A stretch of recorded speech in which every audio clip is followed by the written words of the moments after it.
I know you could. Nobody wants to have me.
On behalf of the family, thanks for coming today to celebrate Nancy's life.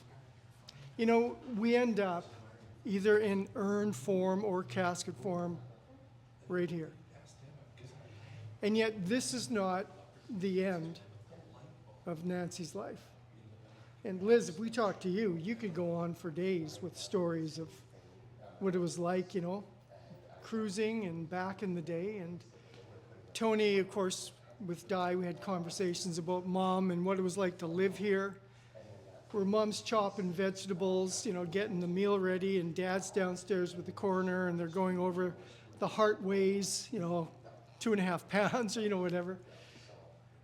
There is so much history attached to this good woman's life. And even towards the end, she was vibrant and ready to take on every one of life's challenges. Possibly the last challenge we have is that step across the very thin void between this life and the next. And she would have been met by family and Dad and just people that wanted to see her again. So the amount that we long to be with her and choose a moment in time, that would not come close, all of ours collectively, to the many that wanted her home. Someone would have had a Wente Chardonnay in hand as she made her way across. We say goodbye today, but not forever, just for now. And we do think of all the blessings that she laid at our feet along life's path. And I am privileged to be with you today to help. Because that's what we do. Collectively, we work ourselves to where we need to be. But we will all raise a glass, whether physically or more in the heart and soul of the mind. We'll raise a glass to her today. What an absolutely brilliant life she had. And if you'd allow me to open in a simple word of prayer, I'm going to ask God to bless us, and we'll get into what we do in terms of celebration. If you'd bow your hearts and heads, let's pray. Father, thank you for the Slavin family, for Dad, for Nancy, for Mom, for all those that have been such a blessing to community. And as we think of Nancy today, we ask you to be with her. Allow her heart, her soul to glow a little bit because of what we're doing here. And on this side of life, as we ponder the mystery of death, we don't focus on it, but we instead will focus on all the good. All those moments where our hearts and we physically laughed because of her brilliance and her beauty. So be with us and be with her, we pray. Amen. I've used this lately because I think it's such an absolutely fabulous quote. It's Mark Twain. And he said, you should live your life in such a way that the preacher don't have to lie about you.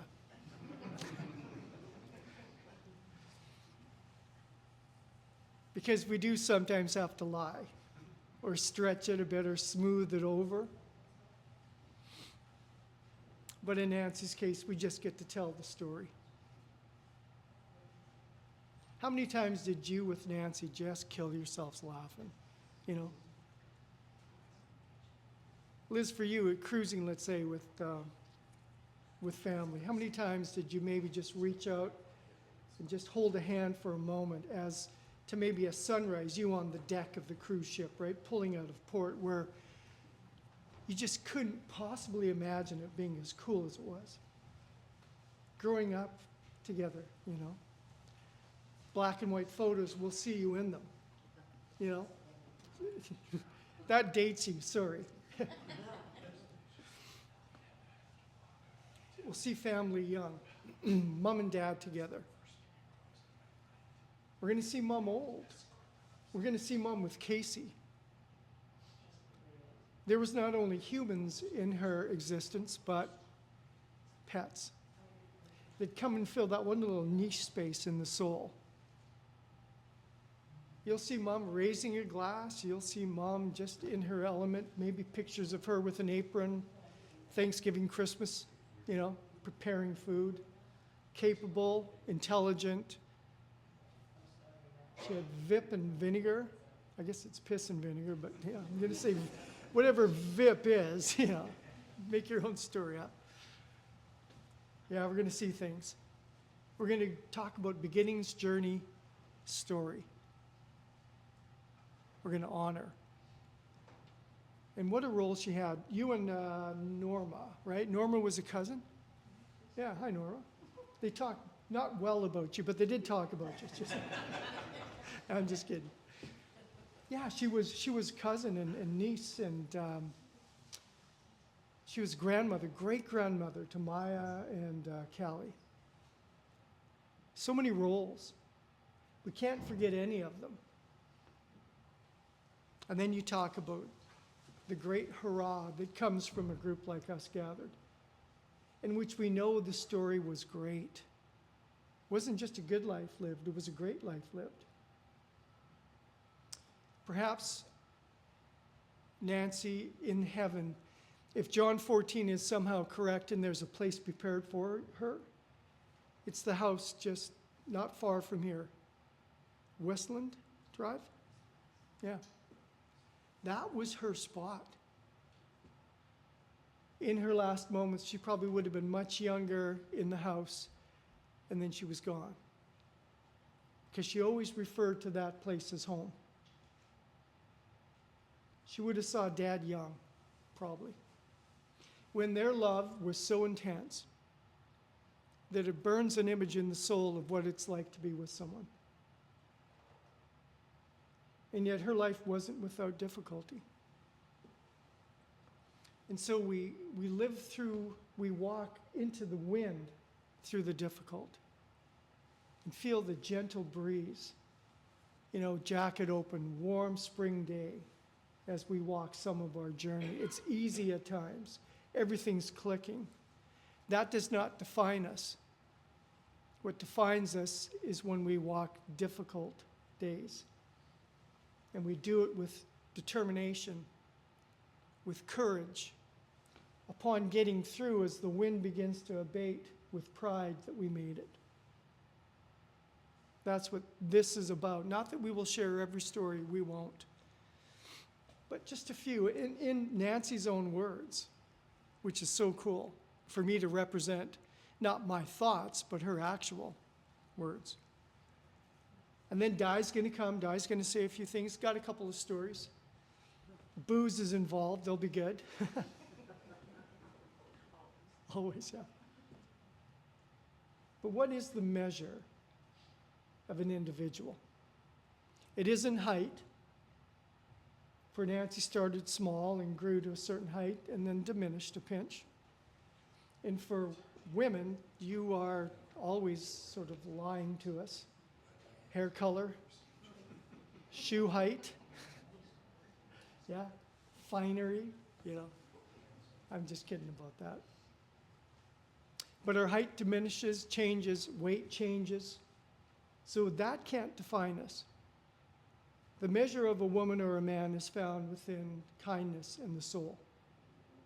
How many times can you remember being touched in a certain way by her goodness? That's the measure. Incrementally piled together, and you see this length of life and life well lived. We can do so many things to talk about definition in slightly different parameters.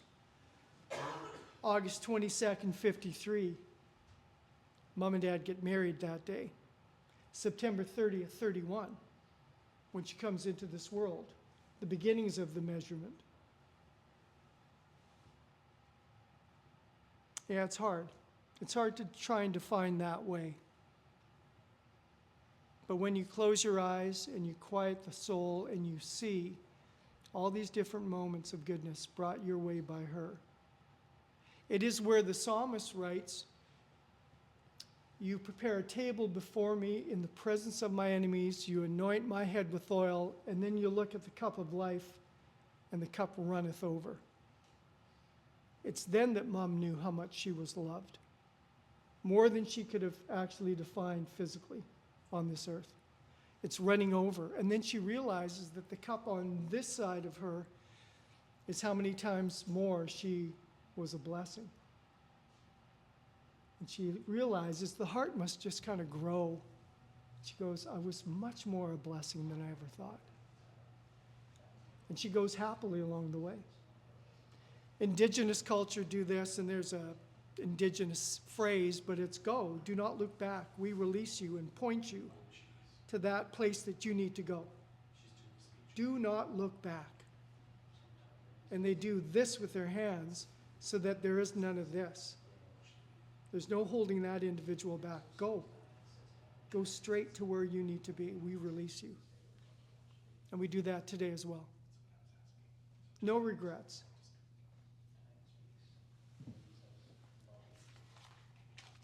Her writings are entitled My So-Called Life. My name is Nancy Marguerite Slavin, nee Yorston. I was born September 30th, 31 in Grace Hospital, Vancouver. My mother's name was Marguerite, known as Peg Yorston, nee Smith, and my mom was a nurse. She had two sisters, Muriel Johnson and Frida McFadden. My father was Edward Yorston, known as Ted, but he had his name changed to Guy S. Yorston. Everyone still called him Ted. He had 6 brothers and 2 sisters, Eric, Cyril, Wilfred, Oswald, John, known as Jack, Harry, and sisters Jane and Kathleen. Now I have 2 brothers, Grant, Ted, known as Ted. Teddy passed away in 2005, Gerald, Jerry, and 1 sister, Liz, who I've had the pleasure of knowing now for a while. My first home, family home that would be 4000 Albert Street in North Burnaby, which is at the corner of Albert Street and McDonald Avenue. My father built this house as well as our second house. We moved from 4000 Albert to 147 North Delta Avenue on Capitol Hill on my 9th birthday. We moved into the basement while the rest of the house was being completed. Dad finished 2 bedrooms, a living room, which later became the, and here's a name that goes back, Rumpus Room. The Rumpus Room, yeah. Try putting that in a set of plans today. Not happening. So Dad finished 2 bedrooms, the Rumpus Room, kitchen, bathroom with a shower, and the space was finished beautifully, and we lived there for some time while Dad finished the upstairs. The kitchen and living room and dining room and main floor bathroom, 1 bedroom, was upstairs, which was Mom and Dad's. We slept downstairs while Dad finished the rest of the house. It was a project and a process. My bedroom was pink and white, and Dad built me a small marble fireplace with an electric heater in it. The boys shared the bedroom next to mine, and I could hear my big brother Teddy climbing out the window some nights. Can't remember how he reached the ground from his 2nd-story window, but he did. Now, how we got back in, still a mystery to me. But he also managed that. My school, grades 1 to 9, was at Gilmore Avenue School in North Burnaby. Grades 10 to 12 and graduation was North Burnaby High School, and I graduated in 1949. After graduation, I worked for BC Tel in the office on Seymour Street in downtown Vancouver, and I loved working there. I started as a cashier and then on to the front office, and I worked with my cousin Norma. And we had work desks close, but I spent most of my time at the counter, helping customers order their phones, listening to complaints. Oh boy, lots of complaints. And I married my high school sweetheart, Ronald Edward Slavin, at St. Helens Church on the 22nd of August, 1953. We were 21 years old. Our first home was apartment number 4, 4276 Hastings Street. Upstairs, yes. We lived there until we bought a lot and built our home at 4765 West Lawn Drive, her favorite place. And again, it was living upstairs, and we're going to be in a part of the house, which is now the reception room. grandparents' suite was up there. And I wonder what your mom thought. I think your mom already knew, but I have this picture of your dad going, "Honey, I got us a place." "Oh, excellent. Where?" "It's at the funeral home." Anyhow, it was all good. Ron passed away on April 10th of 2009 at the age of 77. I stayed in our house a few years after his passing, and then I sold West Lawn in September of 2011. Keeping up the house and garden became too much for me, and I moved to West Kelowna in August with my puppy Casey. There, I bought a lovely 2-bedroom condo in the same complex as my baby sister Elizabeth and her partner Charlie. Liz and I even had a small garden plot for growing our own veggies. Liz and I formed a committee to keep the grounds and gardens up.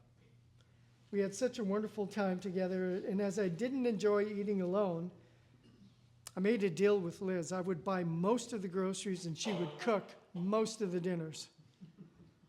She is an amazing cook, and it worked out very well for all. I enjoyed the parties we had in the community room, and I moved back down to the coast in May of 2013 and moved into a lovely suite at the Astoria Assisted Living in Port Coquitlam, which he nicknamed the prison. It was a gorgeous retirement home with a lovely wooded park for walking my dog Casey, and there was a great bakery close by. My son Tony, and at this time his fiancée Diane, they've been very kind to me, visiting often, almost every day at the Madison. My room is room 243. I do miss Casey, my puppy, very much. She was such a lovely, quiet companion, lots of fun. I get lonesome here, but the staff are great. I like to see my granddaughter, Amanda, and my 2 great-granddaughters, sweet Maya, who is 13 at the time written, and in grade 8, and Callie, who is my adorable redheaded busybody 2.5-year-old. I see my Tony and Diane, who come almost every day after lunch. Bless them. They have always been my personal shoppers and bring me all the things I enjoy, which is contraband to the prison, right? Cookies, chocolates, flowers, picture puzzles, my pop. It's lots of new clothing and treats, and I look forward to my visits and their deliveries. The year is now 2023, and I'm 91 years old, and I still live at the retirement home here in Coquitlam, and I've lived here 8 years. I still have my own suite in room 243. I get my hair done on Tuesdays upstairs with Dee, who I love a lot, and she always makes me look 10 years younger. Friday mornings, I sing in the choir. Jeanette, my special friend from the recreation team, brings me upstairs to practice at 11 a.m., and oh, how happy I am, and I love to sing along with everyone. Music makes me happy. I also enjoy my exercise classes each week with Jeanette, too. She keeps me and everyone else in great shape. I love music therapy with Christina. When I hear she's coming today, it sure gives me a lift. I look forward to happy hours when they have them here, sharing a glass of wine with friends. And I am thankful every day for my favorite gals, all the care aides, nurses, housekeeping gang, those who help with my showers, dressing, my meals, get me to bed for a good night's rest, and those that keep me healthy as they can. Wow, are they ever busy looking after us all, especially me. I know I'm very safe, healthy, and well taken care of. And I look forward to my visits with Tony and Diane, who help me remember the things I seem to forget sometimes. We love each other to the moon and back. XO, XO, Nancy. Her musings, where she was at. I love the playback. Oh, by the way, I still live at the Madison. I'm still alive. I'm 91, you know. She was thankful in the end, happy. Was able to understand the blessings that had been accumulated and the fact that she was able to reach them still and be a part of them. Her family grew to have family at the Dinsmore. No, what's it, Madison. At the Madison, yeah. Jeanette, Christina, Dee, people that she could name that she knew helped her be her best. And as we begin to sort of slip away from what was our greatest moments, we understand that along those level playing fields, before just a little more drop, that there are always people there to support us along the way. And in the end, you hope to pass with a few loved ones just with you. You want them there. You want to be able to see them as you fall into this deep sleep, and then see others that have passed come towards you. And it's a gradual just releasing of this hand for us on this side of life, and a reaching out of this hand to those who are coming to greet us. The greatest way to go from this life to the next is having people cheer you on one end and cheer you on the other. She was lucky to have had that. So what we do today are two things, really. There is chapel service. Diane's going to come in a few short moments. We'll see something of her life displayed. I've seen the photos. They're tremendous. There is a reception in which we all get to then share stories of what it was like to be with her. There is then a graveside service in which we have to take her right across the finish line at Ocean View, and then we go our way. Robert Frost said, "The only thing in life that does continue is that it does continue." So all of us, having gone through today, its ups, its downs, its cheers, and its sadness, tomorrow comes and we face it. Knowing that we get to face a new day with gladness, knowing that for some of us there are thousands and thousands of more days, and for others not as many. We do not know when we go home. But we face each one with new courage and excitement and purpose. And thank you for purposely coming to embrace this day with the Slavins. Diane, I'm going to have you come share a couple of stories, and then we'll set up this great DVD. Thank you for sharing.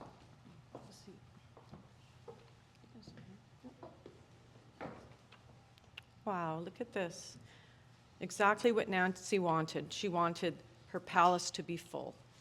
She wanted everybody to be here to celebrate her. I am Nancy's daughter-in-law. My name is Diane. I'm married to Tony Slavin. And Nancy was my second mom, my mother-in-law, but mostly referred to as my second mom. My first outing with Nancy, she wanted us to go to the Boathouse restaurant in Port Moody. So Tony says, "Okay, do you want to go for dinner, Mom, or do you want to go for drinks?" "Well, let's go and just start with drinks, and maybe it'll end up being dinner." So the server comes to the table and asks, "What would you like?" And Mom says, "Oh, we would like a bottle of wine and a bucket of ice." "Oh, okay, do you have a certain..." "Yeah, it has to be Chardonnay." "Oh, okay, Chardonnay. And it has to be Wente." So the girl is walking away, and Mom says, "Oh, and I need to have a glass of ice, and I need to have a full glass of water." So the girl's like, "Oh, okay." So she goes, and she comes back, and she puts the wine down, and she starts pouring, and she's pouring Mom's glass, and Mom says, "Stop. That's enough for me." And I'm looking at her, and I go, "Mom, that's like only 2 or 3 ounces. You got like a 9-ounce, 10-ounce glass." "Oh, no, that's okay." So the gal pours our wine, and then she walks away. And we're just sitting there, and all of a sudden she reaches up, she picks up the glass of water, tips her glass of wine, pours it into the glass, water's going all over the table. She doesn't care, and the next thing you know, she reaches for the glass of ice, sticks her hand into the glass of ice, and fills the glass now all the way to the top with the ice. I'm looking at Tony going, "Wow." So I looked at her, I said, "Mom, you're professional. Glass of water, ice, a drink of wine, and then you must finish that and get another glass." She said, "Yep, that's how I've always done it, and it lasts a lot longer." So I thought, "Oh, okay, that's a good trick, Mom." Fancy Nancy, that's what I called her. She was so loved and cared for by 2 really important teams at the Madison, where she was for the last almost 9 years. I can't speak more highly about those girls that took care of Mom. They laughed with her, they entertained her, they danced, they wiggled their bums in her face, they sang Quando, Quando, Quando, Que Sera, You Are My Sunshine, over and over and over again. And then when they were about to leave, Mom wanted them to come back and give her more attention. They were really good to her.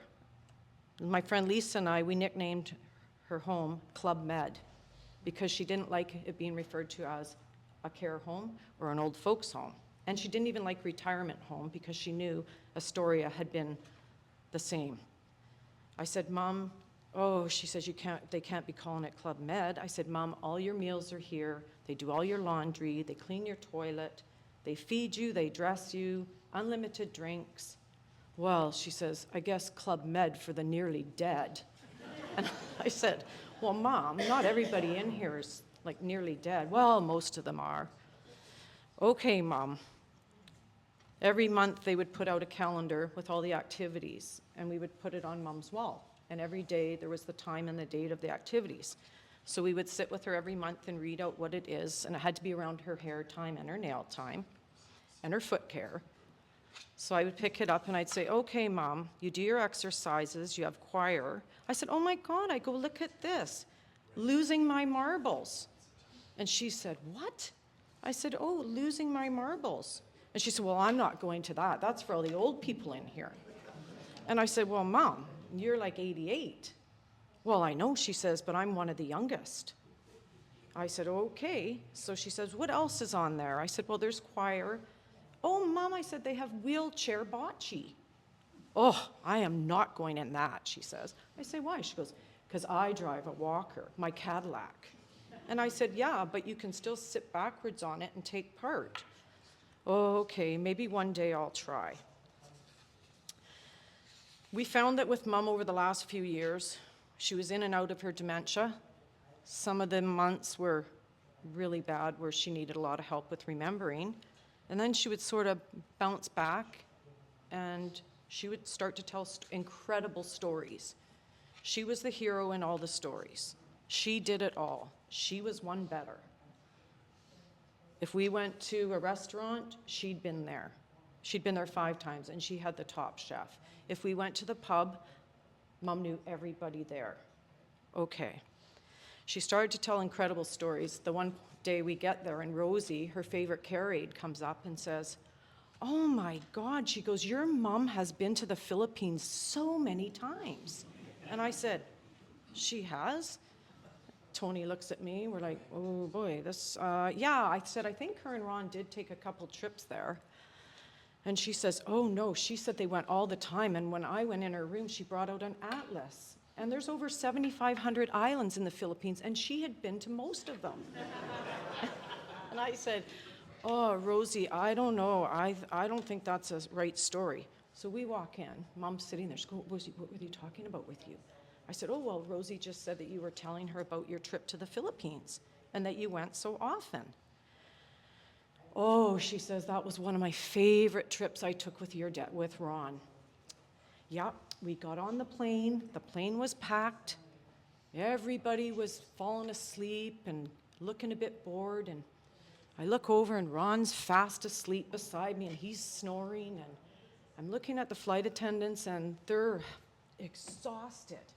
And I said, oh my God, Mom, it must have been a long trip. It was, she says. So the girl's coming down the aisle and I said to her, excuse me. And the gal says, yes. And she goes, you look exhausted. Would you like a break?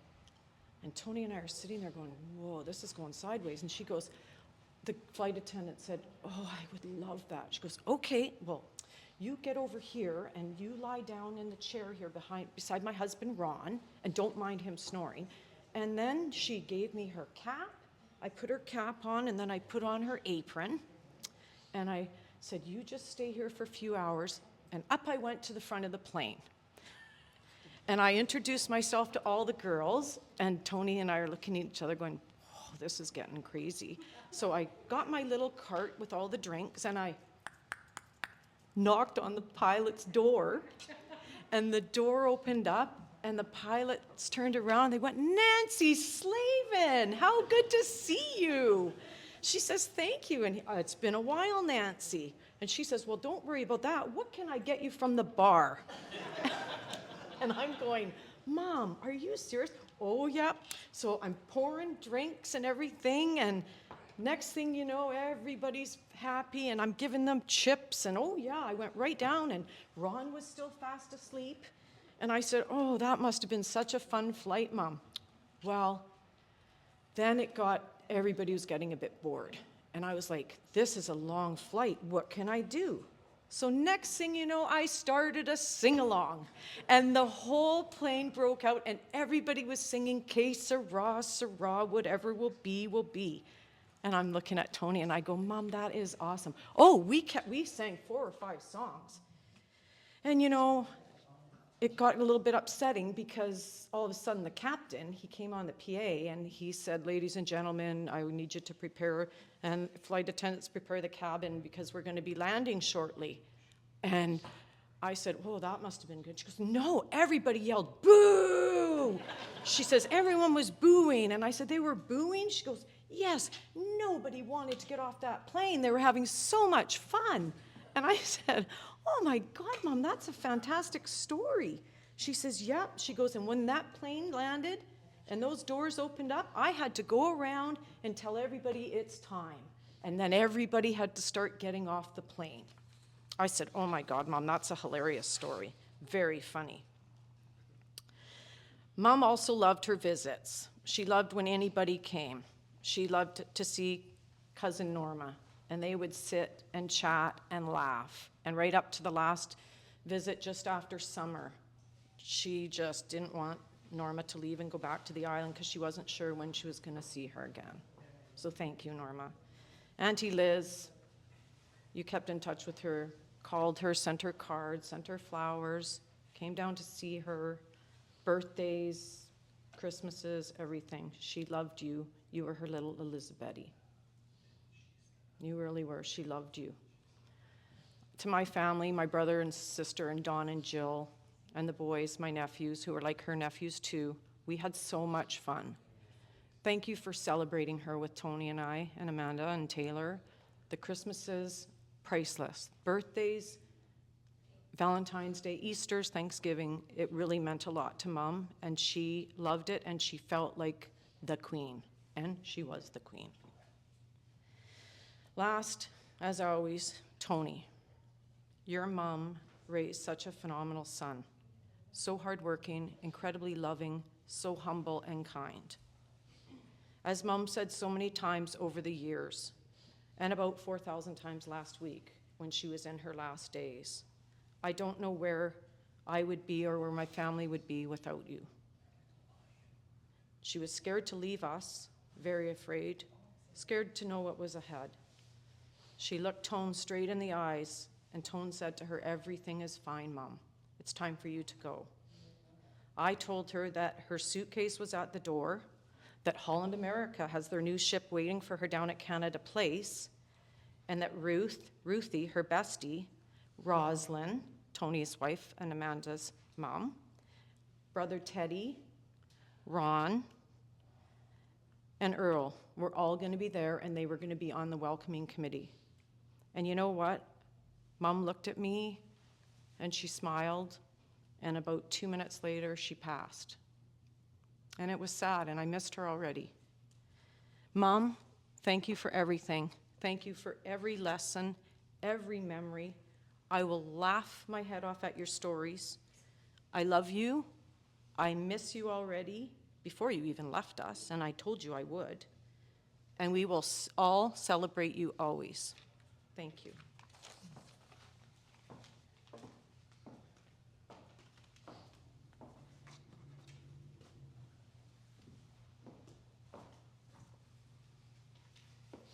Thank you, Di. It's quite the flight.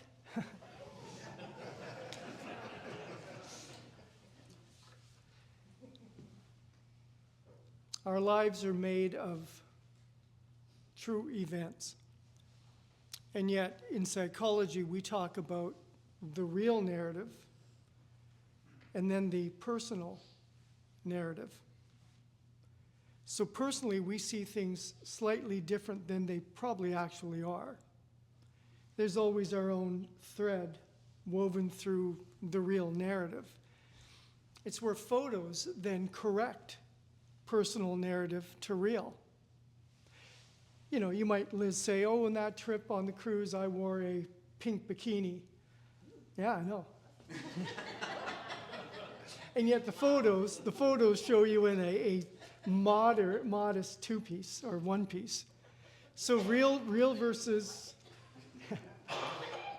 the real narrative versus our own personal narrative. Photos then help, and that's what the DVD presentation is truly about.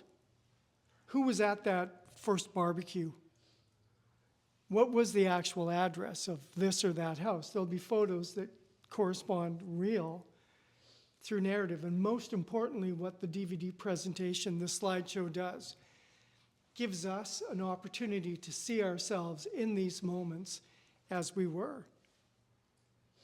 A lot of times the photos are of a group smiling or enjoying themselves, which is also part of the real narrative, that life is to be enjoyed and was.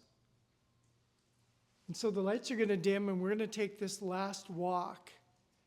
Now, if Nancy was able to narrate, it might be slightly different than what we're seeing. But nonetheless, in our silence, we will see the real narrative. And it's a beautiful narrative. Let's enjoy walking with Nancy along her path one last time.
the first DVD I've ever seen. 21 years of officiating where the old lady gave me the tongue. I kind of jumped back. I was like, what was that? Didn't know if I should feel good about it or just strange. Wow. And those are just a fraction of all the moments. That's why we get to laugh during a very difficult time. Because there's these moments where she just let herself out. And there she was, right? Yeah. Good job. Thanks to whoever put all that together. We come to the end of our time here as a static group. We're about to become far more active in the reception, drinks, food presented, the family saying thank you for coming by offering to us the opportunity to fellowship by breaking bread with one another. And there's a passage found in Matthew 5 that sort of hits all the elements of life.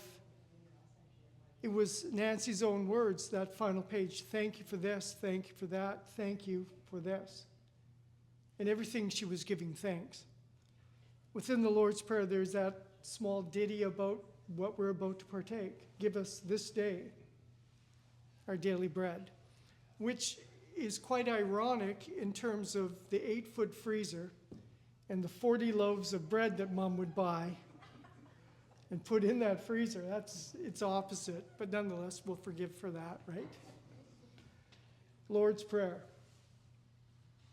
Our Father who art in heaven, hallowed be thy name. Thy kingdom come, thy will be done on earth as it is in heaven. And give us this day our daily bread, and forgive us our trespasses, as we forgive those who trespass against us. And lead us not into temptation, but deliver us from evil. For thine is the kingdom, the power, and the glory, forever and ever. Amen. The kingdom is still here on this earth, represented in its newest level or form in Maya and Kali. The power was the power of love and memory that we get to keep, and the glory is hers now forever.